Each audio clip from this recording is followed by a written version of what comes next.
ese dolor. Dicen que soy bueno, lo que te falta para olvidar. Eretz Radio. Yo sé que la cura es perder la compostura y no saber qué va a pasar. Deja las preguntas.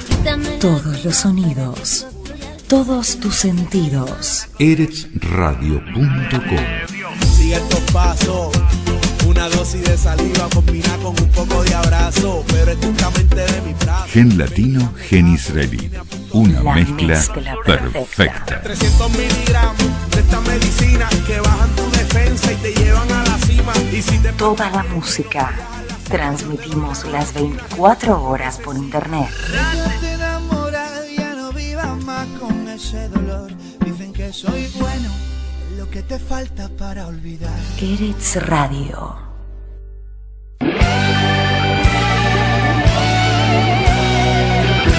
Aquí comienza Cambalache. Que Cambalache. el mundo fue y será una porquería, ya lo sé.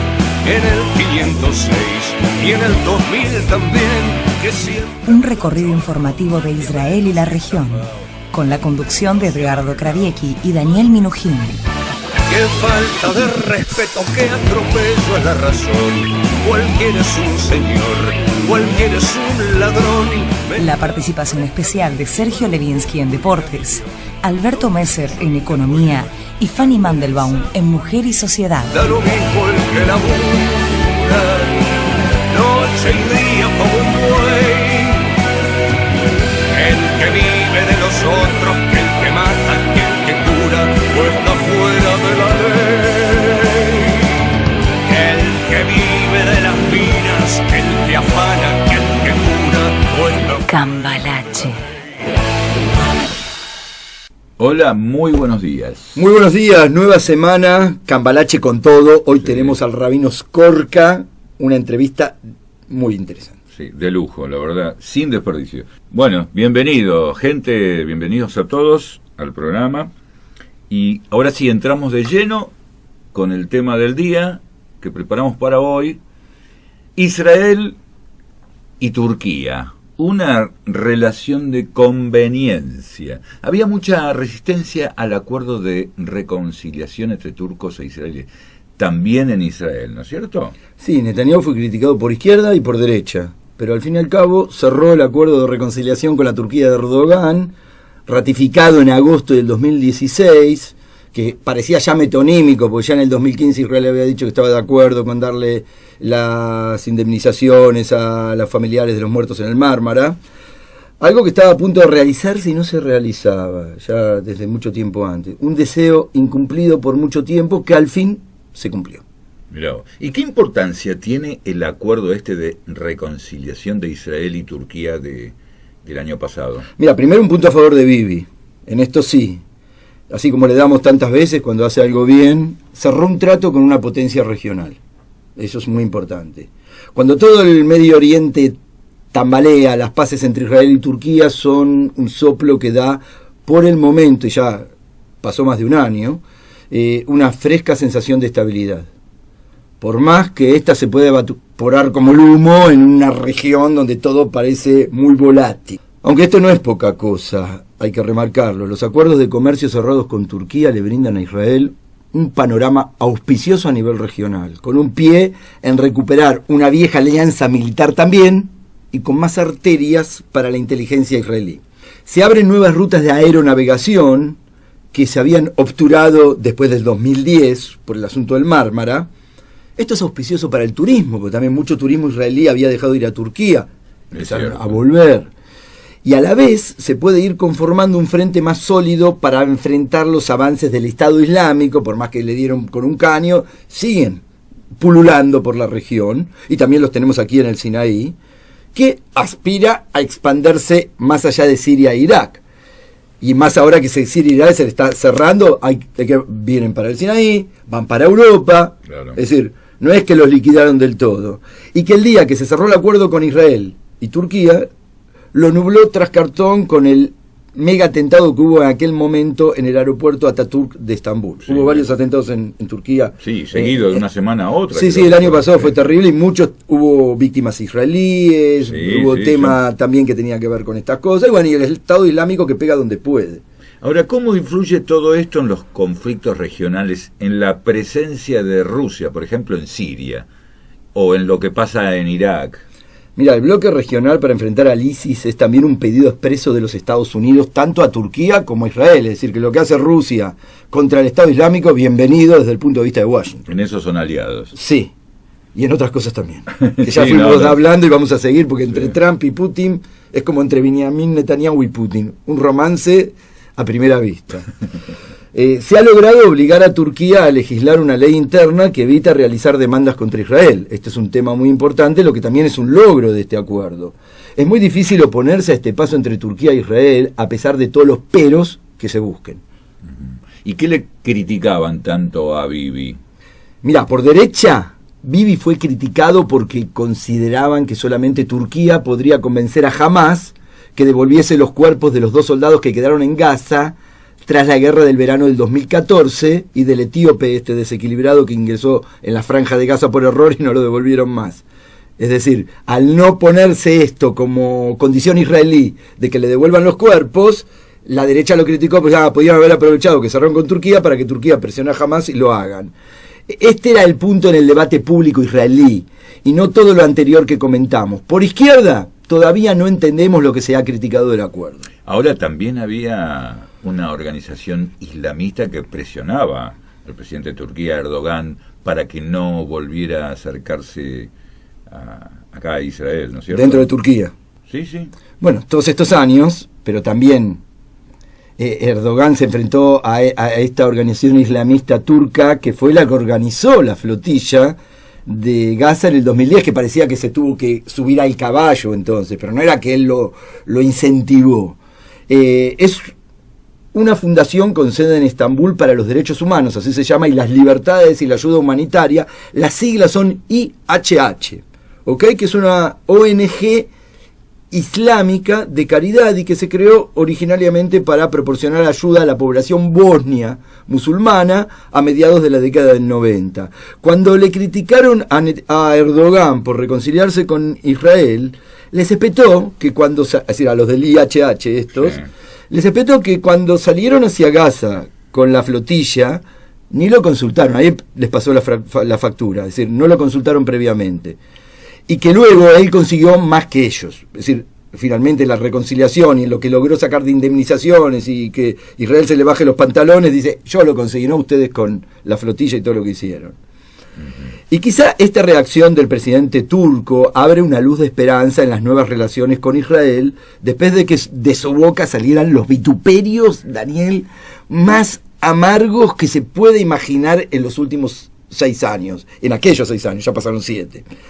Alcanzado su punto máximo al calificar a los soldados de Tzal, entre otras pequeñeces, ¿no?, durante la guerra del 2014 contra Hamás, como nazis y genocidas. Es un tipo que le decía a Israel que había nazis, que Israel era genocida del pueblo palestino y ese tipo de cosas. Ahora, pero volvamos a lo que se decía en Israel. Mira, aquí también se ha criticado al gobierno de Bibi por disculparse ante Turquía, un poco de lo de bajarse los pantalones. Lieberman era uno de los que criticaba mucho en eso, y por pagar indemnizaciones por aquel episodio del Mavi Marmara, el de la flotilla, que fue la madre del borrego de la discordia entre los dos países. Sin embargo, caía de Maduro que eso iba a ser parte de cualquier arreglo a posteriori que se llegara, una condición sine qua non. Ahora, ¿qué tiene que ver tanto Hamás con Turquía? Hay quienes dicen que de ningún modo, y es otra de las críticas dentro de Israel y dentro de la derecha, se tendría que asociar la reconciliación con Turquía con acuerdos entre Israel y Hamás, pero también la misma derecha que le decía no cierren nada con Turquía si no liberan para que Turquía presione a Hamás. Es decir, había como muchas cosas contradictorias en todo esto.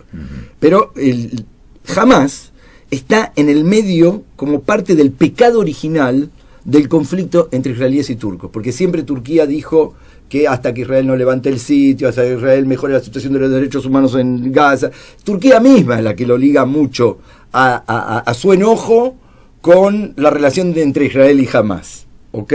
Porque el Mavi Marmara, el del barquito de la flotilla, se dirigía hacia la franja de Gaza, y porque Erdogan siente una gran responsabilidad hacia sus hermanos musulmanes. No olvidemos que Erdogan también adhiere a la hermandad musulmana de Egipto, que es la madre ideológica, la guía espiritual de Hamás en Gaza. Abrevan en las mismas fuentes ideológicas, pero el lugar de cada uno es bien diferente. Esto hay que remarcarlo, porque Turquía influye sobre Hamás, pero no le controla. Y el hecho de que Hamás siga teniendo en Estambul una oficina que ni el acuerdo pudo abortar, lo ratifica, e incluso el que estaba en aquella oficina ahora es el segundo de Hamás. ¿Qué llevó después de tantos años, estos 6 años largos de distanciamiento, a la reconciliación entre Turquía e Israel? En definitiva, después de todas esas idas y vueltas que comentamos, lo que hizo que se llegara finalmente a un acuerdo entre Israel y Turquía fue que Erdogan se bajara de la escalera a la que se había subido, como se dice acá en Israel. Cada vez que se estaba por llegar a un acuerdo, Erdogan sacaba el tópico del sitio de la Franja de Gaza y lo ponía como una condición para aceptar garabatear el acuerdo. Y no lo garabateaban, no lo firmaban. Entonces seguía sin haber acuerdo de reconciliación. Cuando dejó de ponerlo como una condición, se pudo llegar al acuerdo. Es decir, que cada parte tuvo que ceder en lo suyo, especialmente mirándolo desde el punto de vista del orgullo nacional, que era algo que mucho usaba Erdogan. Tampoco Turquía va a permitir ahora que jamás le arruine todo lo acordado con Israel, y posiblemente el acuerdo permita hacer una vez por todas una imperiosa reconstrucción de la Franja de Gaza a cambio de calma. Vamos a ver qué pasa, también cómo la reconciliación palestina de estas últimas semanas juega en todo esto, y también cómo juega la presión de Turquía y la reconciliación palestina en los ataques de Hamás a la población civil israelí. Claro, la reconciliación puede terminar teniendo muchos ribetes positivos, aunque no salga mucho en los periódicos, porque no se está hablando últimamente mucho de esto. Es como que bajó totalmente de los titulares, hasta que Erdogan alguna vez se manda alguno de sus improperios, que cada tantas semanas se los hace, y en voz baja se mencionan ciertas cosas. Es decir, seguramente vamos a ver, Daniel, que Erdogan podría convencer a Hamás de muchas cosas, mucho mejor y más eficazmente de lo que lo podría hacer a Víctor Lieberman como ministro de Defensa de Israel. ¿Y cuál es la importancia de todo esto? Lo importante es que se terminó inclinando la balanza hacia un acuerdo, y este es mucho más fuerte que todo lo demás que se le pueda objetar. Ante todo, los negocios del gas israelí que tanto le interesan a los turcos, tema 1. El otro podría ser los ataques del ISIS en el mercado de Estambul del 2016, que reforzaron la necesidad de Erdogan de buscar aliados regionales, y en buena hora ha llegado el acuerdo con Israel, que puede convertirse en un aliado estratégico mayor de lo que muchos pudieran suponer, a pesar de todo. ¿Qué consecuencias tuvo este acuerdo de reconciliación entre Israel y Turquía? Mira, principalmente que tras el acuerdo entre Israel y Turquía se produjo un mayor acercamiento público entre Egipto e Israel. Cuando tras el acuerdo visitó Israel el ministro de Asuntos Exteriores egipcio Sameh Shukri, que comentamos también algo de esa visita en los programas pasados, y se reunió en Jerusalén con el primer ministro Netanyahu, se dio algo que hacía mucho tampoco pasaba, porque desde el año 2007 que no llegaba al país un jefe de la diplomacia de Egipto. ¿Okay? En realidad, esta visita tendría que ver más con la de Netanyahu en aquel momento a África, pero no puede pasar desapercibido el trasfondo del acuerdo israelí con Turquía de aquellos días. Porque hablaron del avance de la paz regional, algo que tampoco se cumplió, pero para Netanyahu era una oportunidad de darle tela a una iniciativa encabezada por Egipto junto a los Estados Unidos, ahora que está Trump y todo, que quieren hacer juntos, y secundada por Turquía. Si lo necesitan a Turquía también para que avale esta movida de paz virtual, teórica, importantísimo en la región, y que siempre queda ahí bollando en el aire, que mientras esté Netanyahu el gobierno parece que no se va a hacer, pero hay presión, es la impresión que da, para que deje de hablarse de la iniciativa francesa, que a Bibi no le gusta. En ese momento estaba en el tapete, entonces bueno, mete a los egipcios para dejar hablar a los franceses. ¿Ok? El primer ministro israelí decía a quien quisiera escucharle que él está a favor de la iniciativa de paz regional del presidente Assisi y no de la francesa. Ahora también cambió el gobierno en Francia, vamos a ver qué pasa, porque desde que está Macron, que tiene muy buena sintonía con Netanyahu, pero no volvieron a hablar de la iniciativa francesa del año pasado. Es un detalle importante cuando hablamos del proceso de paz, del regreso a las negociaciones y todo esto. Entonces, todo esto le permitiría responderle a los que dicen que solamente hace tiempo Netanyahu, como nosotros, que decimos no va a pasar nada mientras esté Netanyahu en el gobierno, y que no hace nada por la paz, que la mayoría de la gente en el mundo y dentro de Israel es lo que le dice a Netanyahu. Bibi busca dejar a Francia fuera de su iniciativa. Esto es lo principal. Vamos a una pausa y derecho a la entrevista con el rabino Abraham Skorka. Cambalache, toda la información de la actualidad de Israel y la región. Estamos aquí hoy en Cambalache con Abraham Skorka, que es rector emérito del Seminario Rabínico Latinoamericano, rabino conservador, amigo del Papa Jorge Bergoglio, Francisco, con quien también trabajó y participó en coloquios interreligiosos. Ya vamos a hablar del tema. Buenos días, Abraham.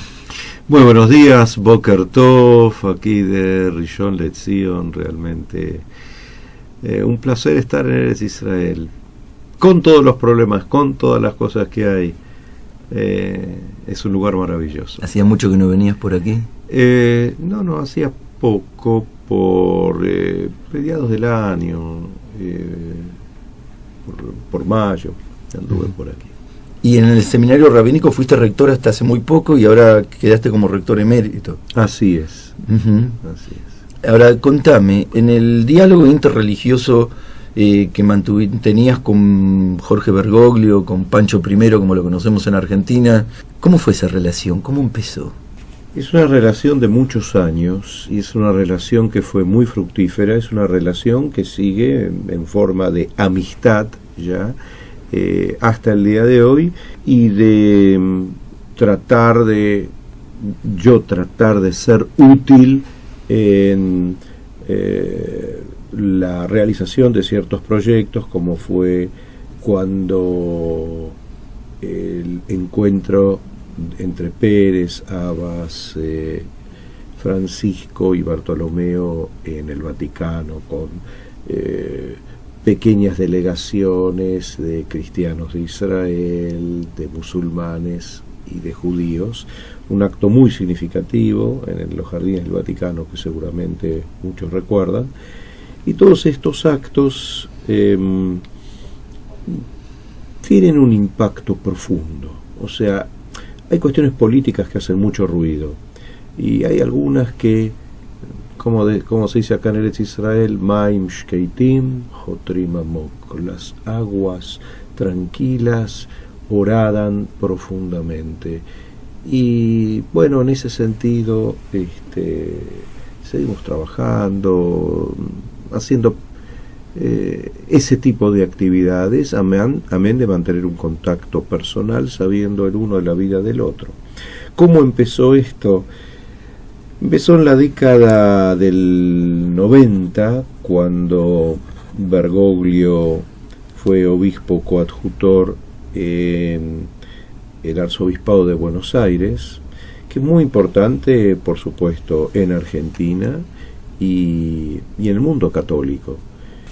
Yo solía ser invitado por el presidente de la Nación para los distintos presidentes que fueron pasando para asistir a los actos del 25 de mayo y el 9 de julio como representante del credo judío, de la fe judía. Había representantes de todos los credos y uno de los representantes del credo judío era yo.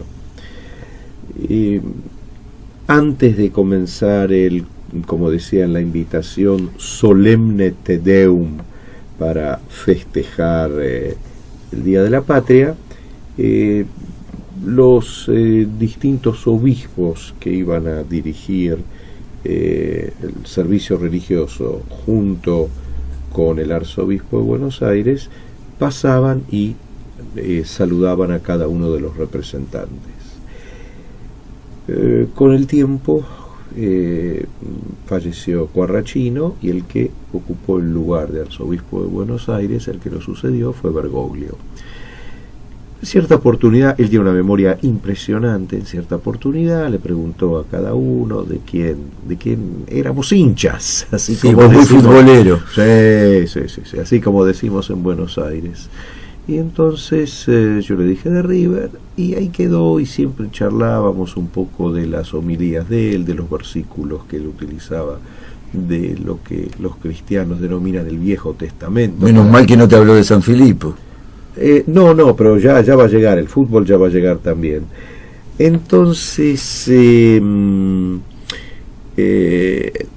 empezó a haber cierto diálogo entre nosotros, y supongo que ese diálogo, que evidentemente lo generó él, yo lo miraba de abajo hacia arriba, el arzobispo de una de las arquidiócesis más importantes del mundo, amén de que me lleva una punta de años, y de lo que significaba, digamos, en la política argentina en general, ni que hablar de la política religiosa, entre comillas este término, ocupar ese cargo.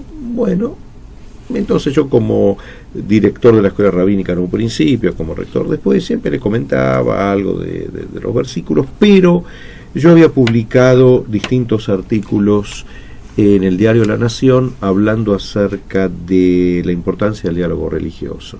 Y el diálogo era una materia muy, muy querida y muy ansiada, muy ponderada, y lo sigue siendo, por supuesto, hasta el día de hoy, por Bergoglio.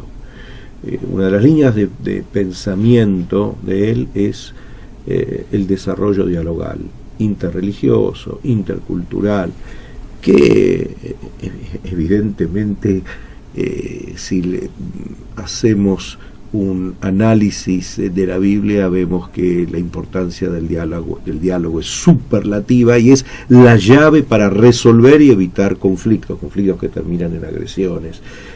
Es famoso el ejemplo, y Caín le dijo a Abel, como decimos en castellano, y no dice lo que le dijo, y de repente sigue la descripción, cómo lo agredió y lo mató. ¿Por qué? Porque si le dijo algo, no le dijo nada, no era un diálogo, eran monólogos o lo que fuere, algo sin sentido. Entonces fue él el que se acercó a mí. Seguimos con esta historia.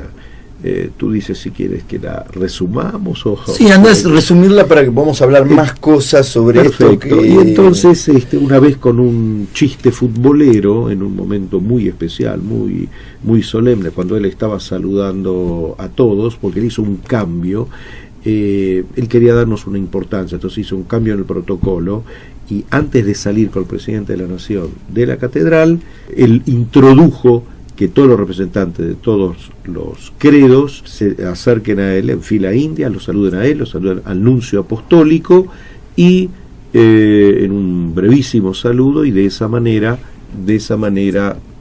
nos querían honrar a nosotros. En ese brevísimo saludo yo le comenté una vez, rápido, yo dije, por más que la idea es solamente decir feliz día de la patria o algo por el estilo, dije, yo algo le voy a decir, como solía decirle siempre, acerca del versículo electo. Y le dije algo, creo que lo de Jeremías. En vez de saludarlo, digamos, 5 segundos, me tomé 10. Y él no me soltó la mano, él tomó su tiempo. Me miró fijamente a los ojos. San Lorenzo estaba muy bien, iba a salir campeón. River estaba bastante mal. Me mira a los ojos y me dice, yo creo que este año, después que yo le comenté lo teológico. ¿Se acordaba de otra vez que le dijiste que eras hincha de River? Absolutamente. Entonces yo pensé que me iba a contestar algo teológico. Me mira con gran seriedad y me dice, yo creo que este año vamos a comer cazuela de gallinas. Y bueno, le contesté, pero eso es meter cizaña, ¿sí? Lacerar, golpear, poner claro. Es como un cuervo. Ese. Y entonces el nuncio dice, pero esa palabra no se puede decir acá en este santo lugar. Cizaña es una palabra dura, es una hierba venenosa, amarga, así como meter odio, entonces yo digo cizaña. Entonces él va y le dice al nuncio, estamos hablando de fútbol. Entonces el nuncio dice, no, sigan por favor, no dije nada.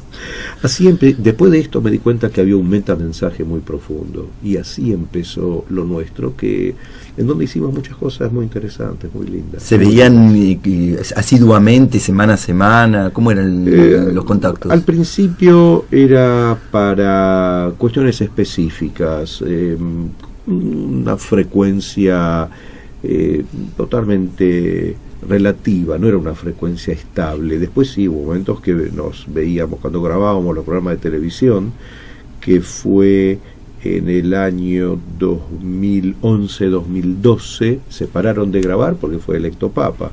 Sí, nos veíamos 1 o 2 veces por mes. para grabar esos programas. 31 programas grabamos, que eran unas experiencias, la grabación en sí misma era una experiencia espiritual muy fuerte. Sabíamos el tema, pero no teníamos el libreto. Cada uno ¿Que elegían un tema por cada programa? Por supuesto. Por ejemplo, la familia. Entonces, Marcelo Figueroa, que es un evangelista, era el que hacía de moderador, y nosotros éramos los que intercambiábamos conceptos. Por ejemplo, ¿qué hablaba del Holocausto? Del Holocausto hay una cosa muy especial. Del Holocausto más que en un programa, porque en el programa tocábamos temas muy genéricos, la familia, la drogadicción, la felicidad, muy específicos que hacen a la problemática argentina. A la problemática del mundo, pero especialmente a la problemática nuestra en la Argentina, que era hacia donde se daba el programa. Y nosotros también escribimos un libro, ahí también nos veíamos con gran frecuencia, 1 o 2 veces por mes, o a veces más. Sobre el cielo y la tierra. Sí, un libro que fue traducido a muchísimos idiomas, todos los idiomas europeos, incluyendo el checo. A la última traducción que me pidieron permiso es del ucraniano, ruso, polaco, amén, de ni que hablar inglés, francés, italiano, alemán.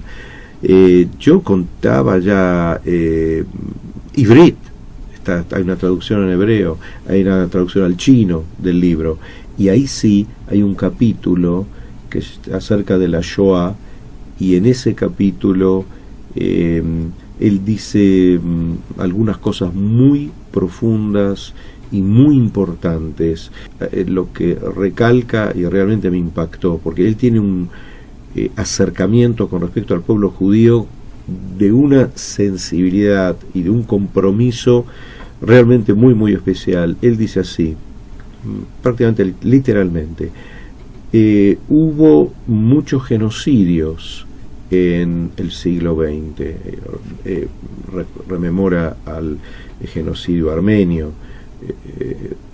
pero él dice, la Shoah es distinto a todos ellos. Como que allí se trató de sistemáticamente destruir la presencia del Dios de Israel, y por supuesto es el Dios de Jesús. Jesús fue un judío, igual como todos nosotros, un maestro. Después hubo un desarrollo paralelo a lo judaico, pero el cristiano, el católico, que sabe exactamente qué es su catolicismo, sabe la cercanía del origen del cristianismo dentro del seno del judaísmo del siglo I, de Judea del siglo I. Y allí él dice que la Shoah fue algo muy especial, que en la Shoah se trató de, no es un genocidio más, por más que los genocidios son terribles, pero esto tuvo una dimensión más. Y la otra cosa que dice es, bueno, cuando tocamos el tema de el papel de la Iglesia, que es un tema muy controvertido, muy difícil, que hay que seguir investigando, dice, bueno, hay que seguir investigando hasta el final, hasta el fondo, para ver los aciertos y para ver los errores. Vamos a seguir conversando contigo, con Abraham Skorka, rector emérito del Seminario Rabínico, amigo personal del Papa Francisco, también sobre todas estas cosas, el papel de la Iglesia, la relación con los judíos, la relación con la paz. Cambalache, un puente informativo entre la cultura de Israel y el mundo de habla hispana. Miri Aloni, Shir la Shalom.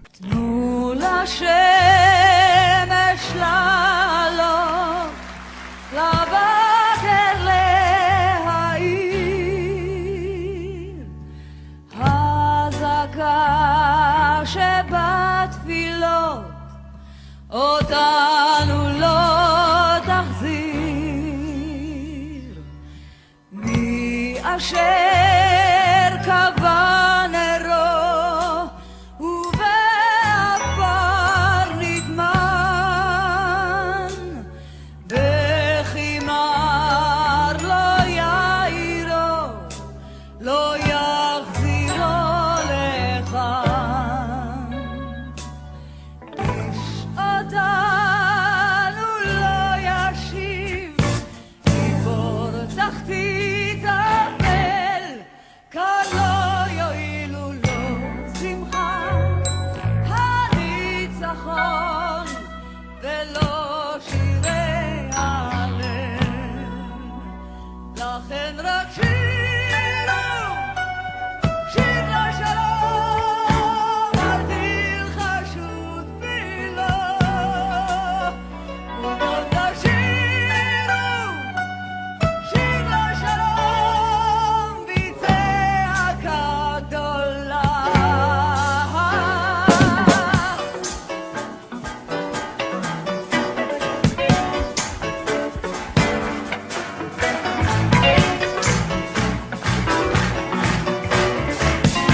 Cambalache.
Seguimos aquí con Abraham Skorka, amigo del Papa Francisco, rabino conservador, rector emérito del Seminario Rabínico Latinoamericano, y hablaba sobre el papel de la Iglesia antes, y yo me quedé pensando que una de las cosas que se discutió mucho en Argentina, y lo conocés muy bien a Jorge Bergoglio, es su papel durante la dictadura de Videla, con mucha polémica por lo que escribió Berbisky en su momento. ¿Hablaste con él de esto?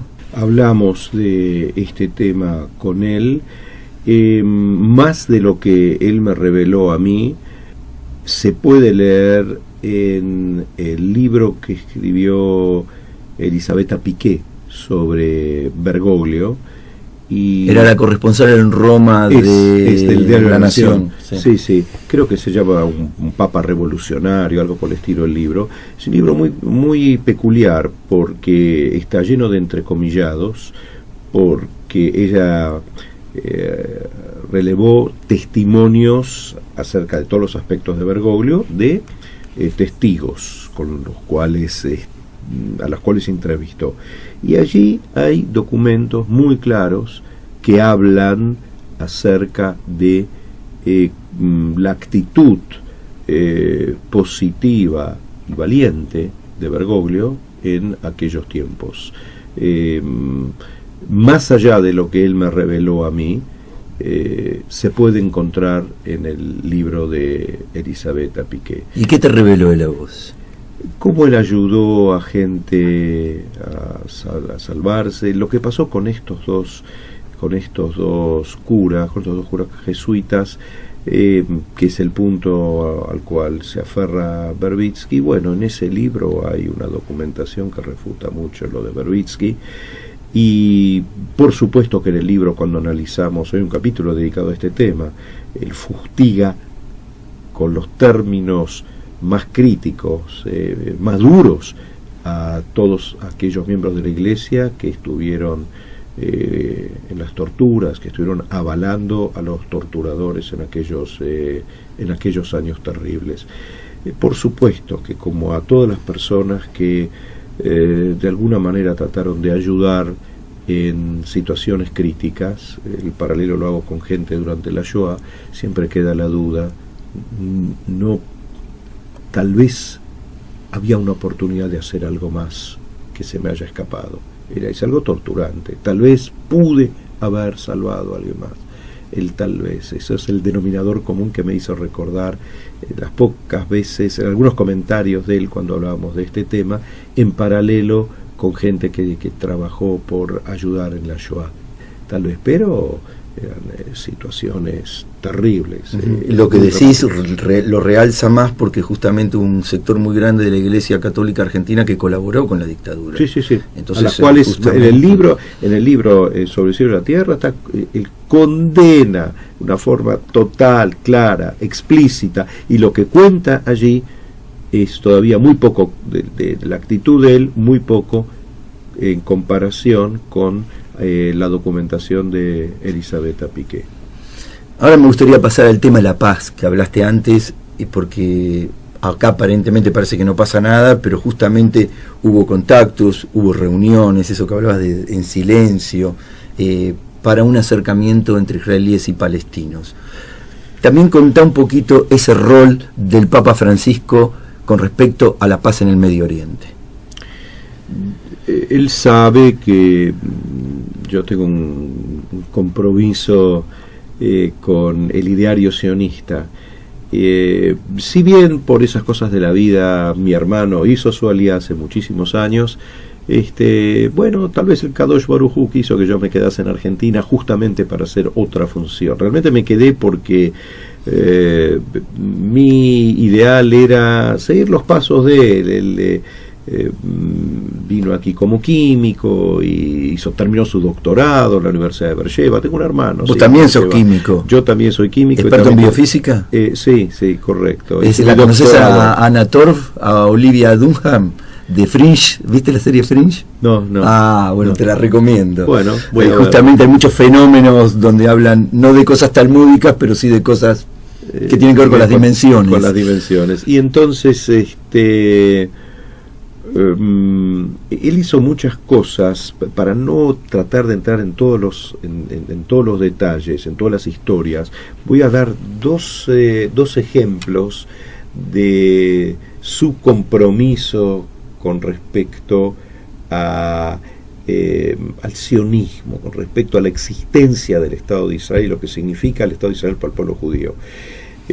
Antes de su venida aquí, a su peregrinación a Tierra Santa, yo mandé un artículo grande, prácticamente de media página, que fue publicada en el Observatorio Romano, en donde expreso cuál es la relación entre el pueblo judío y la Tierra de Israel, la importancia que esto tiene. Por supuesto que en términos espirituales, totalmente espirituales, tal como plantea el punto Martin Buber en su famoso libro Bein Am Le'Artzo, entre un pueblo y su tierra, que fue escrito justamente cuando ya se sabía de la Shoah, en 44, 45, en esos términos. En esos términos significan los términos espirituales que no tienen nada que ver con la Shoah. Para mí, Medinat Israel no es de ninguna manera el resultado de la Shoah, pero sí es una respuesta a la Shoah, no es el resultado. No es que como consecuencia de la Shoah tuvimos Medinat Israel. Las bases de la Mediná ya fueron puestos desde el siglo XIX y hasta el siglo XVIII, con las aliot que empezaron a venir acá y tratar de desarrollar de alguna u otra forma esta tierra para el pueblo judío. Aparte, en un momento dado tengo un email de él que lo pasé aquí, de Bergoglio, Papa, del Papa Francisco, donde dice: todo aquel que niega el derecho de existencia del pueblo judío y del Estado de Israel merece ser definido como un antisemita, y que evidentemente sabemos lo que significa ser antisemita. Pero tu pregunta iba a la paz. La postura del Papa es una postura, por supuesto, dos estados, una postura de equilibrio, una postura de respeto por el pueblo palestino y de respeto por el pueblo judío y el Estado de Israel, y por tratar de llegar a una realidad de paz que se va a materializar totalmente en el momento que haya dos estados. Sí hay. La idea, si existiese una idea mejor que la idea de los dos estados que puede conllevar a la paz, adelante. Realmente, a nivel personal, yo también creo que la única salida es dos estados. Empecemos por una razón muy simple. Nosotros los judíos queremos que en Eretz Israel, y aparte este es nuestro desafío como judíos en Eretz Israel, se desarrolle la cultura judía. ¿Para qué ir tan lejos? Hace 100 y pico de años nadie podía llegar a imaginarse que va a haber un Estado judío en el cual se va a hablar hebreo en la calle, en un hebreo que va a haber, que se van a transmitir partidos de fútbol en hebreo, que el hebreo se va a transformar en un idioma vivo. Porque que no me digan que los diarios que salían en Varsovia, Hatzfirá, y todos ellos, o en Varsovia o en Odessa, con Bialik y con Hadaam, que todos esos diarios tenían un hebreo impresionante, magnífico, literario, pero escuchar chiquitos hablando en ivrit, y que todo, o sea, ese es uno de los triunfos más importantes del movimiento sionista. Es una cuestión de cultura. El sionismo no es solamente un territorio para el pueblo judío y punto, sino un territorio para la recreación profunda de la cultura judía. Y me quedé con un tema, que es el tema de, siguiendo con el tema de la paz y Bergoglio, que vos estás muy al tanto, y por eso me gustaría un poquito ahondar un cachito en esto, y que tiene que ver con el Estado binacional, los dos estados. Es decir, cuando el Papa Francisco estuvo muy en contacto con Pérez. Muy. Y ahora pasa lo mismo con Netanyahu. Referite a Pérez y referite a Netanyahu con respecto a la relación esa del Vaticano para ayudar a la paz con los palestinos. El Vaticano, tengo fe que va a seguir trabajando por encuentros de paz, encuentros de pacificación, sin lugar a dudas, porque fíjense a nivel mundial, allí donde le abren una puerta para que pueda dar su aporte, porque él en este momento es uno de los líderes más confiables en el mundo, digamos las cosas como son. Francisco, más allá que sea mi amigo, es uno de los pocos líderes que el mundo mira con confianza, con consideración suma. Entonces, en todo lugar donde le abren una puerta para que pueda dar un aporte de acercamiento entre los pueblos, lo que pasó en Cuba, allí Obama mismo dijo abiertamente: agradezco la ayuda que nos tendió el Papa Francisco para poder normalizar las relaciones, o empezar la normalización de las relaciones entre Estados Unidos y Cuba. Y si bien en Venezuela la situación es muy dura y muy conflictiva, los esfuerzos de el arzobispado de Venezuela por tratar de lograr la pacificación del país son bien conocidos, y así en distintos lugares. Y evidentemente que se va a seguir trabajando teniendo el prestigio del Papa Francisco para seguir en el acercamiento entre el pueblo palestino y el Estado de Israel. ¿Y qué destacarías de ese diálogo profundo que hubo con Shimon Peres? Lo que ocurre es que entre los dos hubo una química especial desde el primer momento. Tuvieron un diálogo muy avanzado, y yo estuve en medio de ese diálogo.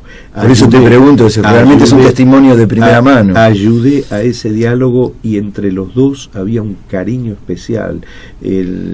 Cuando Pérez se enfermó, ya la última vez que lo llevó a la muerte, estuve con él a solas en el Vaticano, con el Papa, muchas veces.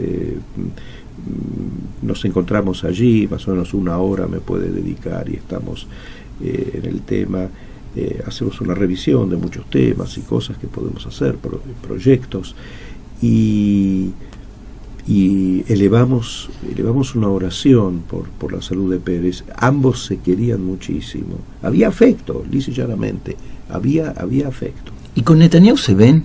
¿Tienen contacto personal? Yo estuve muy cerca de la relación Pérez-Francisco, incluso en diciembre del 2015 estuve en la casa de Pérez en Tel Aviv. Él ya no era presidente, durante más de una hora, y él me habló de sus proyectos y de sus cosas. Fue una reunión maravillosa, una reunión increíble. Él tenía en ese momento, no sé, 93 años, y la fuerza, la vitalidad, como él proyectaba las cosas hacia el futuro, hablando del futuro, una persona de 94 años. Ya allí se empezaba a ver que había... no era la lozanía que tenía. Llegó a los 90 años, estaba lucidísimo. Estaba lucidísimo, pero pequeñísimas cosas se podía ver. Y él me dedicó un libro, una dedicatoria muy linda, muy querida, y en la dedicatoria dice: lo que vos estás haciendo con el Papa Francisco para el acercamiento entre los cristianos, algo inédito en 2000 años de historia. Por eso la relación, conozco bien esto. Con respecto a Netanyahu, lo que entiendo es que, por supuesto que hay un diálogo, pero es un diálogo distinto. Lo que pasa es que Pérez tenía en esa fase de la vida, siendo presidente,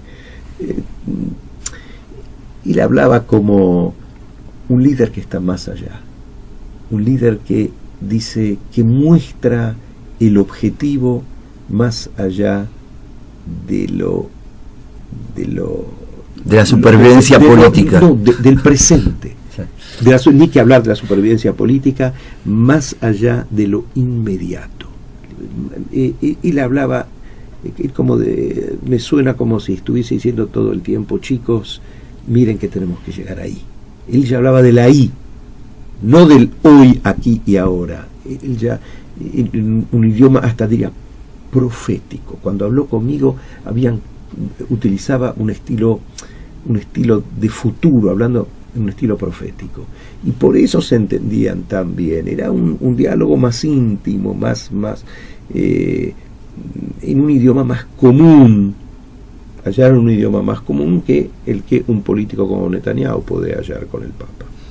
Y por último, vamos a contar que ayer te dieron un premio de los premios internacionales de Cicla 2017, que dirige Ari Feinstein en la Universidad de Tel Aviv, con la presencia de Ronan Rein. También estaba Enric Zimmerman, periodista israelí, portugués, español, corresponsal de La Vanguardia de Antena 3. ¿Y qué nos puedes decir de este premio? Que lo agradezco mucho, que emociona mucho recibir un reconocimiento, y que, tal como lo expresé en esa oportunidad, agradezco a mis maestros, a aquellos que me transmitieron un legado y un desafío para cumplir en la vida. Es muy importante esto, que te transmitan un legado y un desafío, y que puedan tocar tus fibras íntimas, como para darte cuenta que realmente es importante volcarse en plenitud de esfuerzos para materializar este tipo de desafíos. Es muy importante porque te están ahorrando un paso muy importante en la vida, que es ¿para qué vivo? ¿Cuál es el objetivo de mi existencia? Cuando vos no tenés maestros que saben transmitirte esos desafíos de la existencia, y cuando empezás a navegar sin saber cuál es tu rumbo, es muy muy duro. Nosotros sabemos a dónde ir si conocemos el pasado, si entendemos o percibimos, o por lo menos tenemos la información de las angustias de la gente del pasado, de cómo resolvieron esas angustias, y entonces vamos a saber, nosotros vamos a tener nuestras propias angustias, pero por lo menos nosotros vamos a saber hacia dónde queremos seguir, como hablaba Pérez, decíamos de Pérez, hacia cuál es Mawayat Shelanu, cuál es el destino, hacia dónde, cuáles son las metas a las cuales nosotros queremos alcanzar. Y siempre cuando me dan este tipo de premios, agradezco, viene a mi mente los morim que tuve, y los morim que tuve personalmente, y los morim que tuve que considero que son mis morim, porque abrevé de sus libros. Siempre cuando estoy en Tel Aviv, estoy cerca del cementerio de la calle Trumpeldor, me paro delante de la tumba de Bialik. Significó mucho para mí. No lo conocí, estudié, sí, significó mucho porque estudié, yo soy el boguer de la escuela Haim Nachman Bialik, pero las poesías de él, todo lo que él hizo por la publicística hebrea, me permitieron tener un conocimiento especial de lo judaico muy muy grande, ver las tumbas ahí de Pérez Hayot, de todos ellos, de los poetas, especialmente los poetas y los investigadores. Pérez Hayot como el Av Beit Din de Viena, co-investigador, y aparte la gente que moldeó el sionismo, la gente que moldeó intelectualmente el sionismo. Y el sionismo fue algo muy importante en mi vida. Si bien de vuelta no lo pude materializar, pero me quedé en Argentina como moré. Como maestro. Me quedé en Argentina como maestro. Abraham Skorka, muchísimas gracias por haber estado esta mañana aquí con nosotros en Cambalache, por Eretz Radio. Y bueno, espero que podamos seguir teniendo otras entrevistas en tu próxima visita a Israel. Te esperamos y seguiremos conversando a fondo. Fue un placer haberte tenido aquí en el estudio. El placer fue mío. Bueno, muchas gracias. Cambalache, un puente informativo entre la cultura de Israel y el mundo de habla hispana.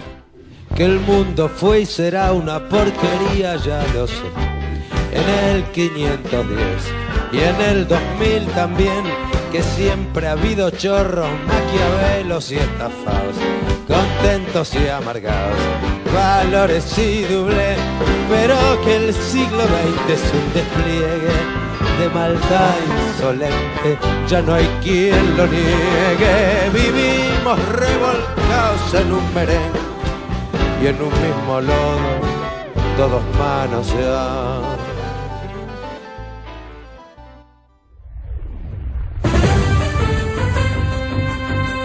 Eretz Radio Noticias.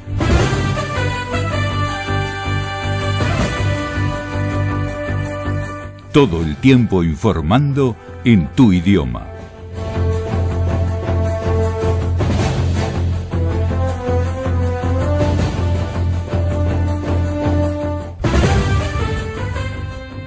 Paz Ahora protestó en Hebrón para que los colonos evacúen la casa de los patriarcas. Tras meses de quedar congelada la venta de los últimos 3 submarinos alemanes a Israel por sospechas de corrupción, Alemania la autoriza. Israel sigue diseñándose como un país solo para ricos. Se invierten millones en carreteras, pero nada en transporte público. Ayer sábado sonaron las sirenas en las alturas del Golán. Rajoy anuncia al gobierno de Cataluña. No suspende la autonomía, pero traslada el poder catalán a Madrid.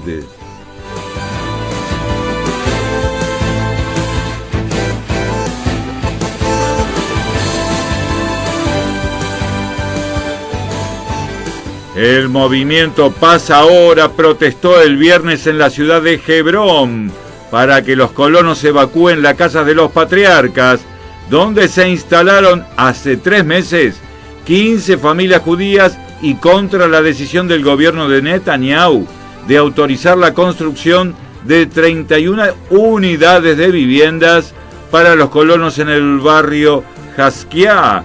Avi Busquila, el secretario general de Paz Ahora, sostuvo: Hebrón representa el punto más alto de la ocupación. Tras meses de quedar congelada la venta de los últimos 3 submarinos alemanes a Israel por sospecha de corrupción, Alemania la autoriza, pero con una condición: que la Fiscalía del Estado de Israel ponga por escrito que no se han comprobado sobornos en la transacción para la entrega del 7º, 8º y 9º submarino, y que luego pase otra revisación por parte del gobierno alemán para verificar que no ha habido corrupción como se ha sospechado en el último año. Israel sigue diseñándose como un país solo para ricos. Se invierten millones en carreteras, pero nada en transporte público. El mensaje a la población es que están obligados a tener un automóvil. Según la organización 15 Minutos, en las nuevas carreteras casi no se tienen en cuenta el transporte con línea de buses, como sucede también en la estación de trenes de Rishon LeZion, que pasan los buses por su puerta, pero no tienen allí paradas. Ayer sábado sonaron las sirenas en las alturas del Golán. El viernes, un cohete lanzado desde Siria cayó en las alturas del Golán. No hubo víctimas ni daños materiales que lamentar. El cohete cayó a campo traviesa en el Golán israelí por error, por disparos entre facciones que luchan dentro de Siria. El primer ministro español, Mariano Rajoy, aplica el artículo 155 de la Constitución española, anula al gobierno de Cataluña, restringe las atribuciones del Parlamento de Barcelona, no suspende la autonomía, pero traslada el poder catalán a Madrid. Tensas horas desde Madrid a Barcelona. El gobierno español pedirá al Senado que autorice la destitución de Carles Puigdemont y todos sus consejeros y la limitación de las competencias de la presidenta del Parlamento para que no pueda proponer candidatos a la presidencia de la Generalitat. Además, ha dicho que convocará elecciones dentro de un plazo de 6 meses.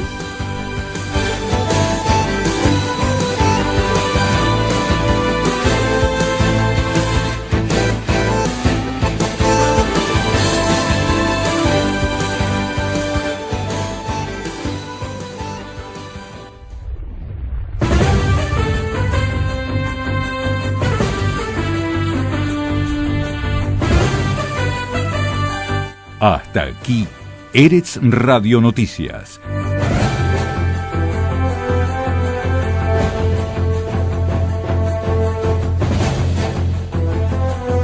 Todo el tiempo informando en tu idioma.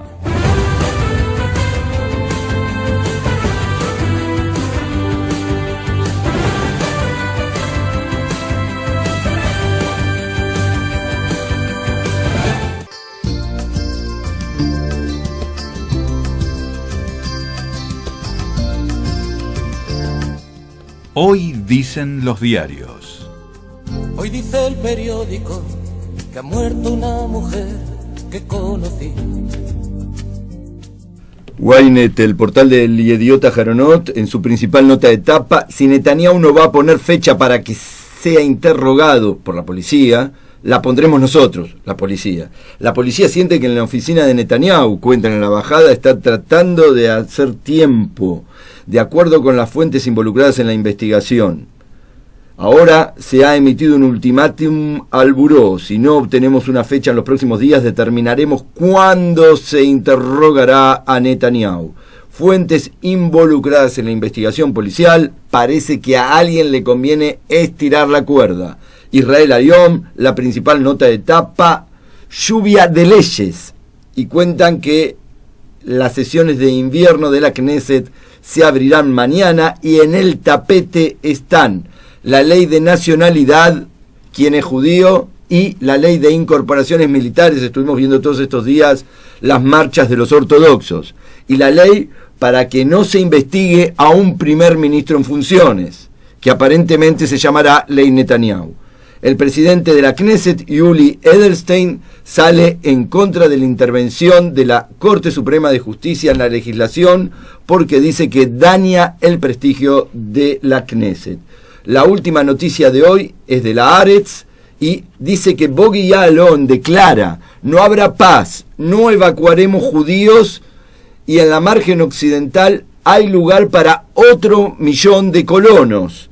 El ex ministro de Defensa de Netanyahu sostuvo que la brecha con los palestinos no se puede achicar debido a que sus representantes no estarán de acuerdo con ninguna concesión territorial.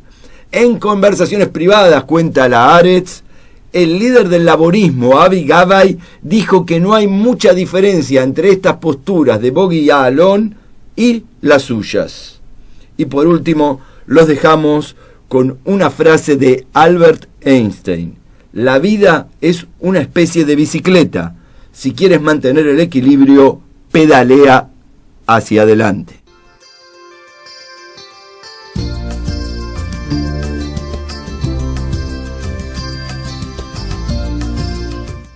Hasta aquí fue Hoy Dicen los Diarios. Hoy dice el periódico que ha muerto una mujer que conocí, que ha perdido en su campo el Athletic y que ha amanecido nevando en París.